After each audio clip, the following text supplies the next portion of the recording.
Selamat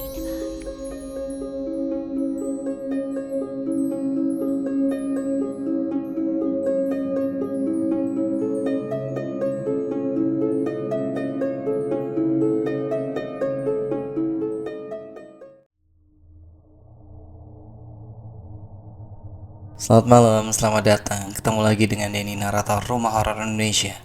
Semoga kalian semua ada dalam keadaan yang sehat dan berbahagia.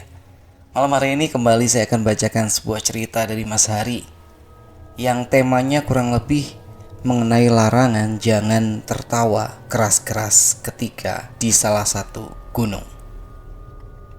Jalanan penuh lumpur, terjal dan licin. Semua itu harus kami lalui beberapa jam lagi untuk sampai di tempat di mana kami bisa beristirahat. Saat itu hujan cukup deras di salah satu gunung di Jawa Tengah, sampai-sampai kacamataku basah. Tapi karena hari yang menjelang malam, kami enggan untuk berhenti di tengah jalur, apalagi hari menjelang maghrib. Namaku Zulham. Aku bersama rombonganku sekitar 11 orang. Kami ini memang sengaja mengisi liburan kuliah dengan naik gunung. Dari 12 orang itu, 4 orang diantaranya perempuan. Oh, maksudnya Zulham sama 11 temannya jadi 12 gitu ya.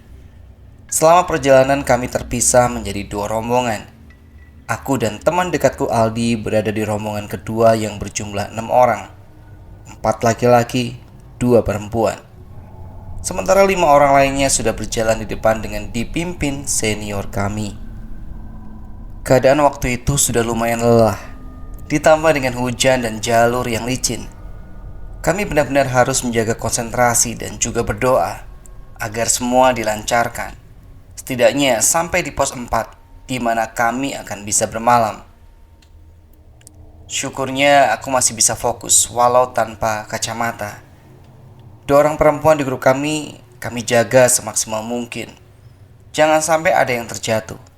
Setiap beberapa menit sekali, kami juga rutin menanyakan keadaan fisik mereka agar tidak drop tiba-tiba. Sesekali kami juga berhenti untuk beristirahat sebentar, hanya sebentar untuk meregangkan kaki dan mengatur napas. Seterusnya kami lanjut jalan karena kondisi memaksa kami untuk cepat sampai ke pos 4. Singkat cerita, sampailah kami di pos 4 sekitar jam 8 malam. Pos 4 ini berupa tanah yang cukup lapang dan landai di samping kanan jalur pendakian. Di sana 5 orang yang sampai duluan sudah mulai mendirikan tenda. Ada beberapa tenda pendaki lain, tapi untungnya masih ada tempat untuk kami. Para perempuan kami instruksikan untuk masak dan semua laki-laki mendirikan tenda. Setelah tenda berdiri dan makanan-makanan instan sudah dimasak, kini saatnya kami bersantai-santai sejenak. Suasana di sekitar pun seperti itu. Pendaki-pendaki di tenda lain terlihat berkumpul sambil berbincang-bincang di luar tenda. Gila, capek banget gue. Si Risa minta digendong tadi, kata salah satu senior kami mengecek salah satu perempuan di kelompok kita. Aku yang saat itu sedang makan hanya bisa menyimak mereka bercanda. Sampai akhirnya salah satu perempuan yaitu Yuni berujar padaku, "Kita tidur di sini?" Tanyanya. "Iya dong, kan udah pasang tenda," jawabku. "Dingin banget tahu di sini," balasnya lagi. Aku pun tersenyum kecil dan menjawab, "Namanya juga di gunung. Kalau mau panas, ke Ciputat sana." Parah banget sih memang Ciputat kemarin. Panas banget. Akhirnya candaanku berhasil mengalihkan keluhannya. Karena aku pribadi tidak terlalu suka dengan pendaki yang banyak mengeluh. Bagiku, kalau mau naik gunung harus sudah tahu konsekuensinya. Harus siap kelelahan, kedinginan. Dan kata beberapa orang, tidak baik juga mengeluh di alam bebas seperti ini. Maka dari itu, aku mengalihkan pembicaraan. Ada seorang perempuan bernama Rani yang dikenal memang suka mengobrol. Kalau sudah mengobrol, maka tak akan ada habisnya. Nah, beberapa menit kemudian Rani berkata seperti ini. Lo semua tahu gak sih? Si Iman kencing di celana pas di jalur. Cuma gara-gara hujan aja. Jadi gak ketahuan. Hati-hati ya lu cowok yang tidur sama Iman. Bau, ejeknya dengan suara lantang. Mendengar itu, teman-temanku tertawa terbahak-bahak. Karena sebelumnya suasana memang sudah cair.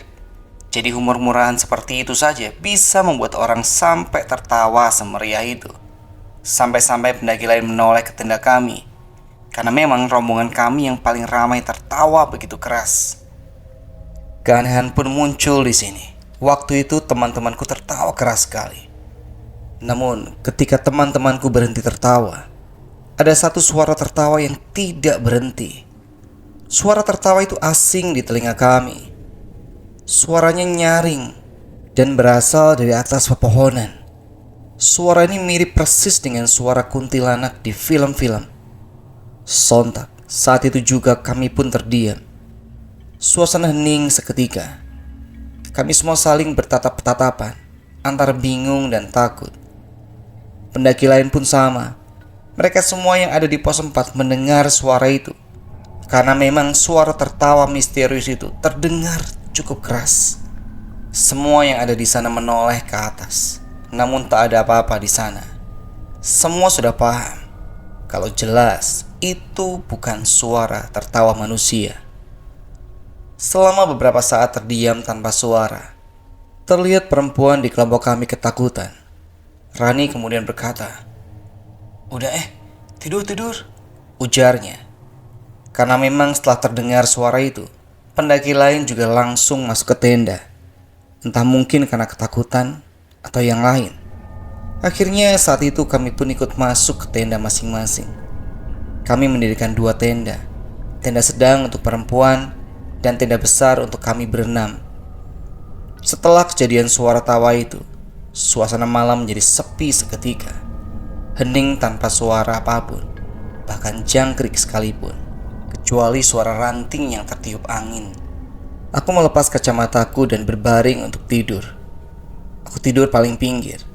Sialnya, aku merasa ingin buang air kecil saat itu. Setelah suara tertawa tadi amat sangat menakutkan kalau aku pergi keluar sana. Apalagi di luar sudah sepi. Aku berusaha menahannya, tapi tidak bisa. Yang ada, aku malah tidak bisa tidur. Kubangunkan teman-temanku untuk menemani, tapi tak ada yang mau bangun. Terpaksa, aku keluar sendirian. Karena suasana sepi, aku memutuskan untuk buang air di pohon atau di semak sekitar tenda saja. Toh tidak ada yang lihat juga.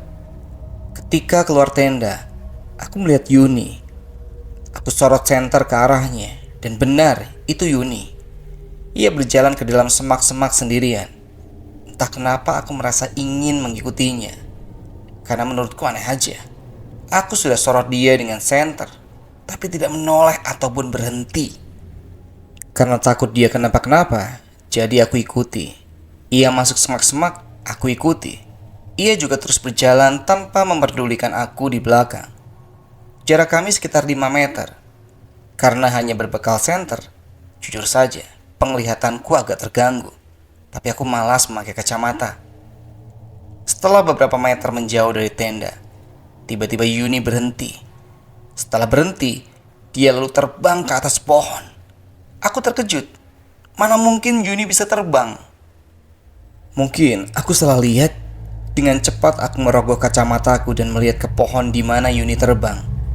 Dan di sana, aku melihat sosok perempuan bergaun putih dengan rambut panjang acak-acakan. Sangat menyeramkan. Sosok itu jelas kuntilanak. Dan dia menatap ke arahku.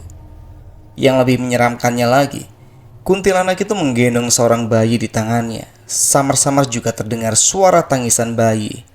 Dan entah dari mana, tiba-tiba terdengar suara perempuan berbicara seperti ini. "Kalau tertawa, jangan keras-keras tuh mas. Anak saya jadi bangun." Begitu kira-kira aku dengar, suaranya datar dan menyeramkan. Setelah itu aku langsung lari kembali ke arah tenda. Semak-semak, akar pohon dan apapun itu, aku tak peduli. Aku terus berlari, bahkan aku tak sempat buang air. Masa bodoh, buang air di dalam tenda pun aku tak peduli. Belum buang air saja aku sudah diganggu seperti itu. Bagaimana kalau buang air?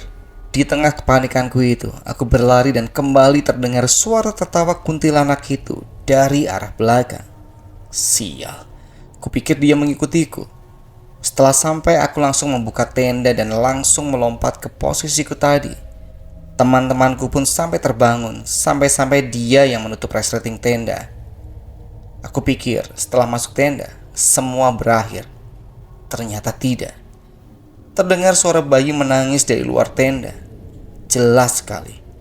Anehnya, teman-temanku tidak ada yang mendengar. Mungkin karena juga sudah nyenyak. Saat itu juga aku membaca doa-doa. Wajahku sudah pucat tak karuan.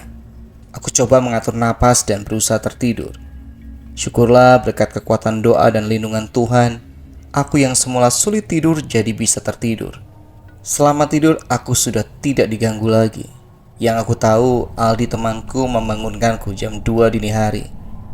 Suasana saat itu sudah ramai dan banyak pendaki yang sudah bangun. Jadi aku tak perlu takut lagi. Kami sengaja bangun pagi karena memang mengejar sunrise di puncak. Singkat cerita, kami melanjutkan perjalanan pagi itu dan berhasil mencapai puncak. Sebelum turun gunung, aku berpesan pada seniorku agar usahakan kita sudah ada di bawah sebelum malam. Tapi karena kondisi fisik yang sudah sangat lelah, kami agak lambat saat turun. Syukurlah, walau sempat bertemu malam, kami tidak diganggu lagi. Setelah itu kami semua pulang dengan selamat. Di tengah perjalanan pulang, para perempuan bercerita kalau malam saat menginap di pos 4, mereka mendengar suara tangis bayi. Ya, ternyata malam itu bukan hanya aku. Para perempuan yang belum tidur mendengar hal yang sama.